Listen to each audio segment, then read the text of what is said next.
আসসালামু আলাইকুম ভিউয়ার্স। আজকে আমি ঘুরতে এসেছি। আমার সাথে একটা আপা আছে এবং তার ছেলে আছে।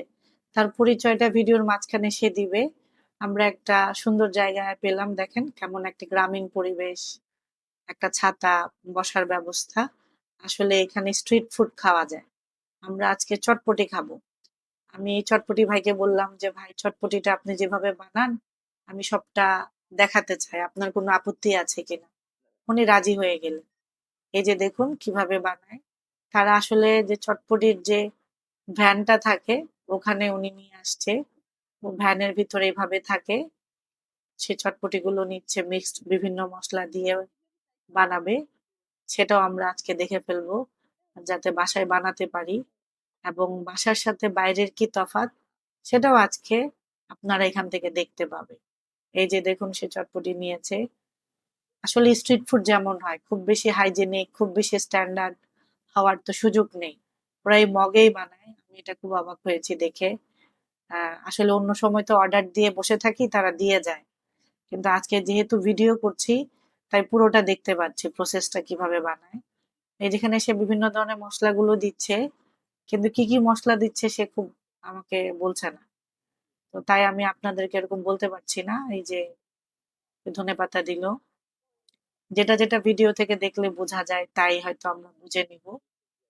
আজকে আমরা একটু মসলা বলেছিলাম যে একটু স্পাইসি কম দিবেন, তাই উনি স্পাইসটা কম দিয়েছে। এই যে উনি বাসা থেকে যেগুলো প্রিপেয়ার করে এনেছে তাই আমাদেরকে যা যা প্রয়োজন, যতটুকু প্রয়োজন উনি মিশিয়ে তা দিবেন, বানিয়ে দিচ্ছে। আমি বুঝলাম যে চটপটিটা একদমই কোনো মসলা ছাড়াই প্রথম নিয়ে আসে সিদ্ধ করে, তারপর কাস্টমারের টেস্ট অনুযায়ী বিভিন্ন মসলা কম বেশি করে তিনি দিয়ে থাকেন। আমাদের জন্য ২ টা প্লেট রেডি করছে। আমি আসলে পুরো ভিডিওটা দেখাতে চাচ্ছি। আমার ভিউয়ার্সরা ও দেখলো, সাথে আমিও শিখে ফেললাম তাদের চটপটি বানানোটা। তাই আমি না কেটে পুরো ভিডিওটাই আমি দেখাতে চাচ্ছি। বানিয়েছে চটপটিটা সে বানিয়েছে।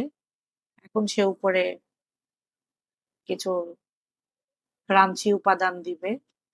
যেমন ফুচকার অংশ ভেঙে দেয়, তাই দিবে। আমরা দেখি উনি কি করে আমরা দেখি। এই যে এটা একটু টক দিচ্ছে। বোঝাই যাচ্ছে যে এটা একটা তেঁতুলের টক যেটা বলে, তেঁতুলের টকটা দিয়েছেন। আসলে ঐদিন প্রচন্ড গরম ছিল। তাই আমি বলেছিলাম যে বেশি ঝাল দিবেন না। হয়তো পেট খারাপ করতে পারে। এই যে এখানে অনেকগুলো ফুচকা দিয়েছে উপরে। এখন ফুচকার উপরে উনি আমাদেরকে হয়তো যে ডিমটা সুন্দর করে গ্রেট করে দিয়ে দিচ্ছে। এটা খুব ভালো লাগে। মনে হয় যেন আরেকটু ডিম বেশি দিলে টেস্ট হবে। আরেকটু বেশি দিলে টেস্ট হবে। ছোট সময় যখন চটপটি খেতাম তখন মনে হতো যে চটপটি মামা যদি ডিমটা একটু বেশি করে দিত। এই যে উনি রেডি করে ফেলেছে আমার সাথে স্নিগ্ধ। যে আমাদের চটপটি দিয়েছে আমরা খাবো। চটপটি খাওয়া দাওয়ার পরে আমি স্নিগ্ধকে বলবো পরিচয়টা পুরোপুরি দিবে এবং ও আমাকে একটা সূরা তিলাওয়াত করবে।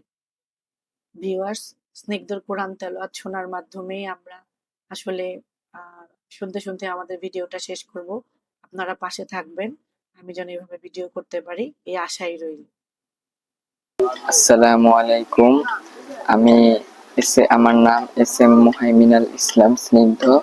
আমি বনশ্রী ন্যাশনাল আইডিয়াল স্কুলের সপ্তম শ্রেণীর ছাত্র।